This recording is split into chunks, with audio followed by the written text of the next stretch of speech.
Hola a todos, en el vídeo de hoy vamos a continuar con nuestra serie sobre la historia del cristianismo en sus primeros 1000 años y hoy vamos a comentar acerca del arte y la arquitectura cristiana.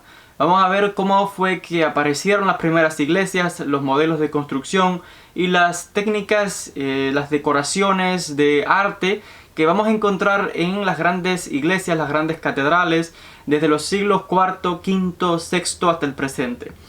Primeramente hemos de comenzar mencionando de que con el emperador Constantino, recordemos que surge por primera vez aquella iglesia que él dedica a la comunidad cristiana, la iglesia de San Juan, que se encuentra en la ciudad de Roma, y tenemos que encontramos una serie de decoraciones y de iglesias que van a ir apareciendo no solamente en Europa, sino también incluso en el Medio Oriente. Por ejemplo, tenemos testimonios como el de Eusebio, que nos habla de una iglesia muy bonita y decorada en Lebanón, etcétera, etcétera.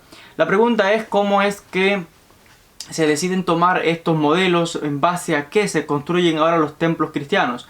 Recordemos que en un primer momento este movimiento, siendo judío, comienza en la sinagoga, luego se expande y la gente se empieza a reunir en casas particulares, y con el tiempo pues de estas casas pasa entonces a ocupar los edificios que en un momento pertenecieron al Imperio Romano para otras funciones, como es el caso de la basílica. Cuando hoy escuchamos, por ejemplo, el nombre basílica, inmediatamente lo asociamos con una iglesia grande, majestuosa, pero en la antigüedad la basílica, en la época primero a esta implementación del cristianismo en el imperio, la basílica era un edificio público, un edificio civil donde se desarrollaba una serie de actividades por el gobierno en materias legales, de la ley, etcétera, etcétera. Y vamos a tener por qué el cristianismo adopta la basílica como modelo para la construcción de las futuras y grandes iglesias y las grandes catedrales. Primeramente, en esta época, los templos romanos no eran adecuados para lo que el cristianismo necesitaba. Me explico.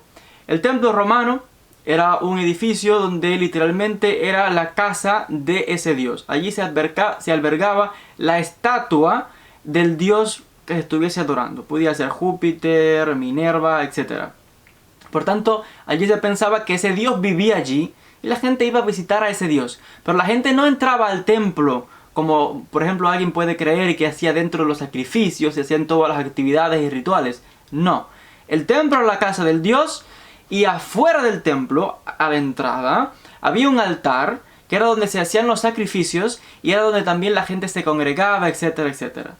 Y además, por el espacio que había en el templo, no se podía albergar a tanta gente dentro. Por ello es que cuando el cristianismo se convierte en la religión oficial del Imperio Romano, el templo como tal romano no le servía para sus propósitos, porque recordemos que el cristianismo en este momento había incorporado una serie de rituales, de procesiones, se reunían cientos de gente dentro del sitio, también se leían textos del Antiguo Testamento, del Nuevo Testamento, se hacían procesiones. Entonces todo eso no se podía hacer dentro del templo romano. Por tanto, había otro edificio, que era la basílica. La basílica, un edificio, ya les recordaba, que en época romana se utilizaba con asuntos pertenecientes mayormente a la ley, ¿no? La gente iba allí a resolver asuntos legales y otras necesidades. En lo relacionado con este asunto, era un edificio muy amplio, un interior espacioso, con una capacidad majestuosa, con ese famoso domo que lo vemos luego en las famosas iglesias, pero que todo viene de aquí de Roma, ¿no? Y entonces los cristianos deciden de que en este caso la basílica les sirve mejor a ellos para su propósito, porque pueden albergar más gente y pueden desarrollar todas sus procesiones y todos los rituales cristianos. Y así es como se sigue como modelo a las basílicas romanas para la construcción de futuras iglesias. Y hasta el punto es que ya hoy, recordemos, el término basílica, inmediatamente la gente lo asocia con una iglesia y quizás no saben el significado o el origen que tiene mucho antes del surgimiento de la iglesia. Y en este sentido, pues se convierte en un sitio de adoración para el mundo cristiano.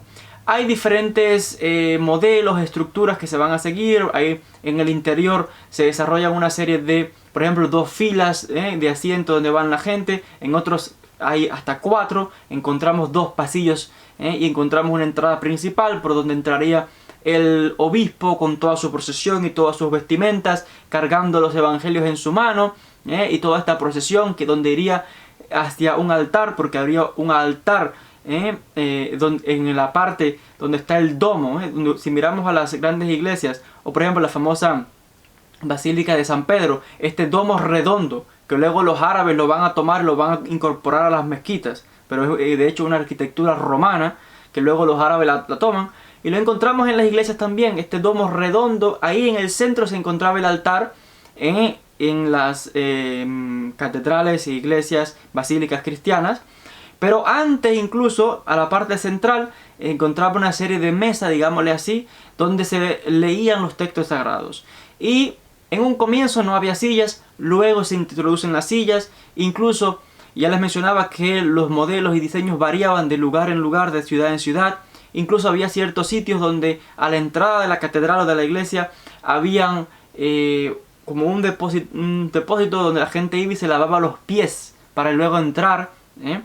Y cuando miramos un poco la estructura de estas primeras basílicas, o la estructura de las comunidades cristianas en sus sitios de adoración, pues nos recuerda un poco, quizás incluso hasta los modelos de la sinagoga, porque en la sinagoga tenemos lo que se llama la tebá, que es, está en la parte central donde se colocan los rollos de la Torá para ser leídos para toda la sinagoga.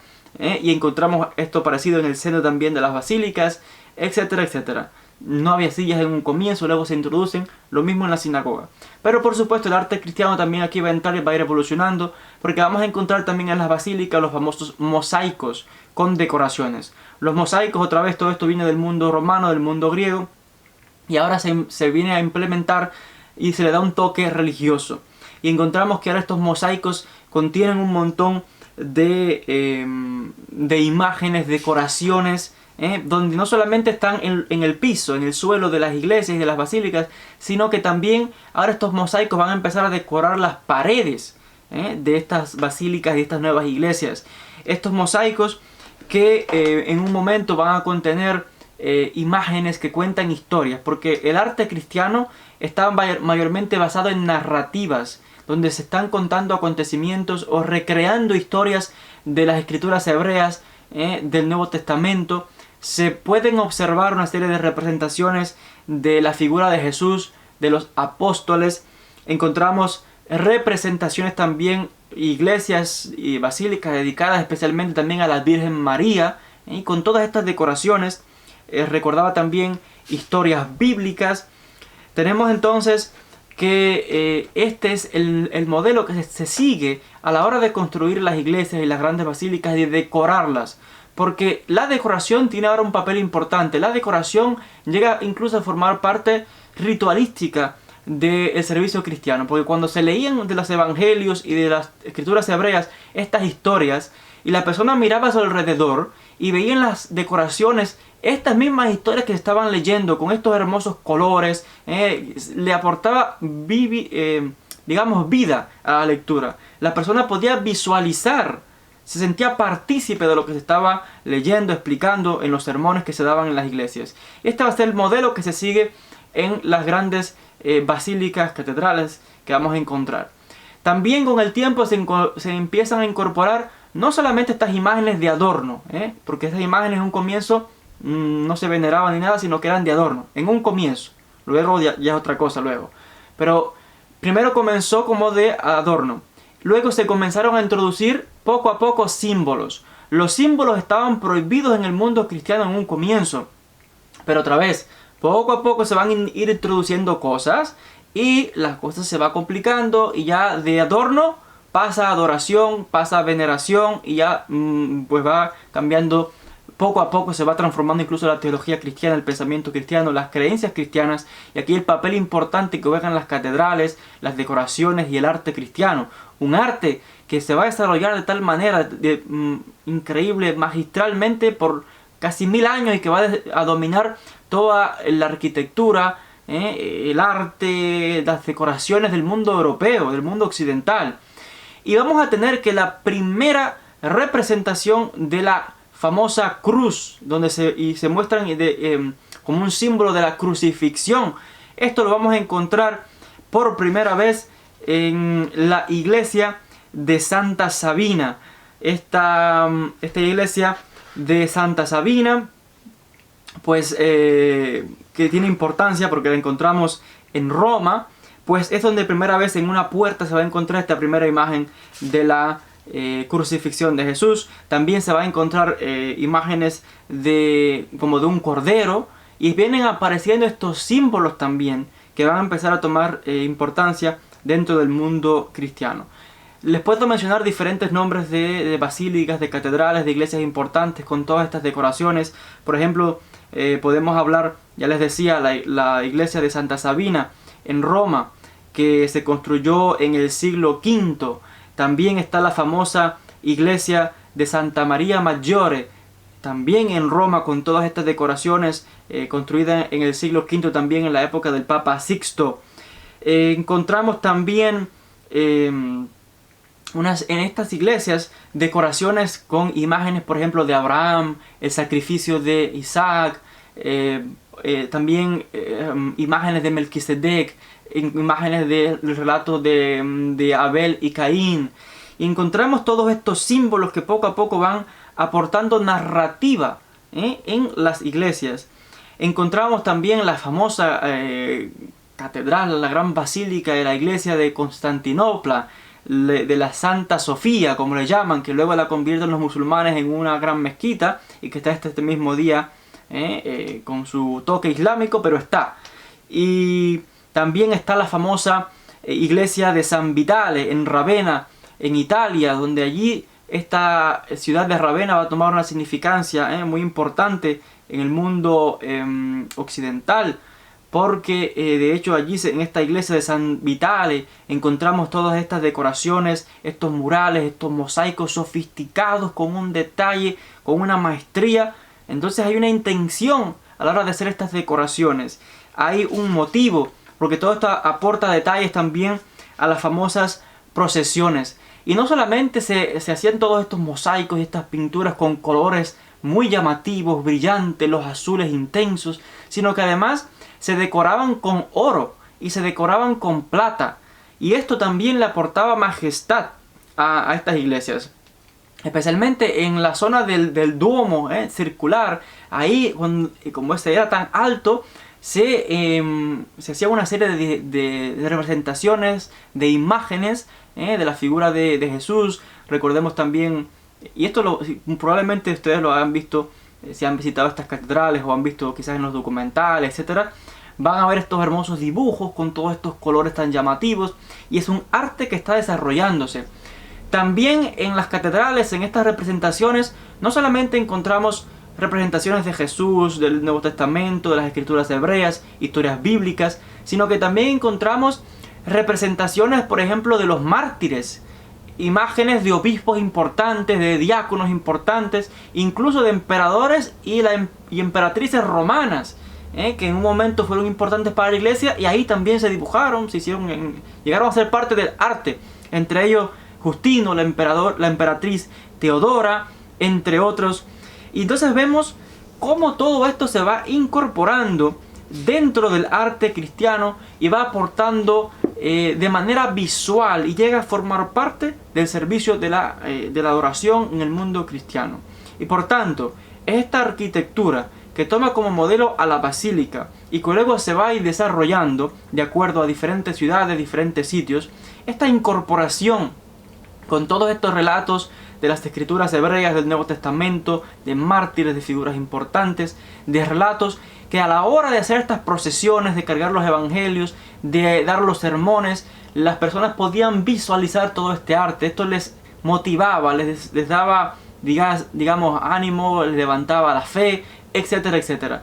Y todo esto, además del punto de vista artístico, vuelvo y repito, marcó un hito importante en todo el mundo europeo y en el mundo también, en el Medio Oriente, encontramos también hermosas decoraciones. Hay que también apuntar que el arte que se va a desarrollar en Occidente, en las ciudades de Europa, etcétera, en estas iglesias, estas decoraciones, es un poquito diferente al que se va a desarrollar en el Oriente. Las imágenes del Nuevo Testamento, de la figura de Jesús y demás, son los mismos relatos, pero la manera en que se dibujan van a variar un poco, porque verán, si saben del tema, se percatarán que las representaciones que hacen de las figuras de Jesús, la Virgen María, los apóstoles y demás, cuando se los pinta en Europa les dan un toque como que parecen europeos, rubios y los ojos azules o los ojos verdes y que no sé qué.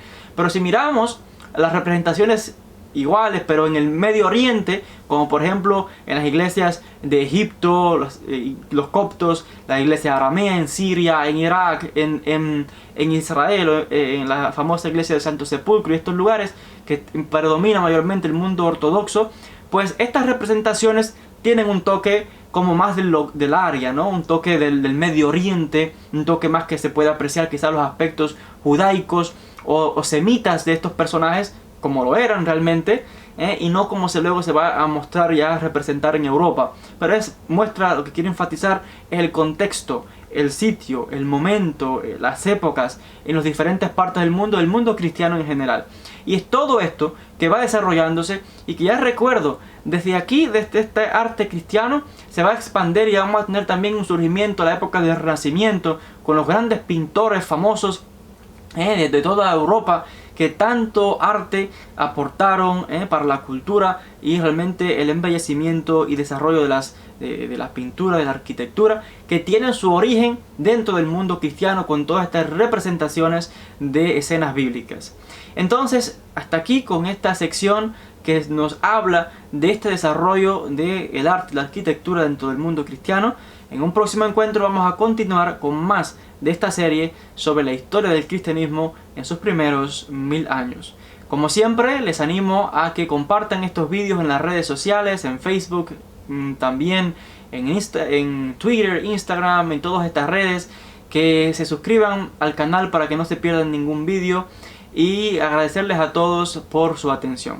Gracias y un saludo grande para todos ustedes.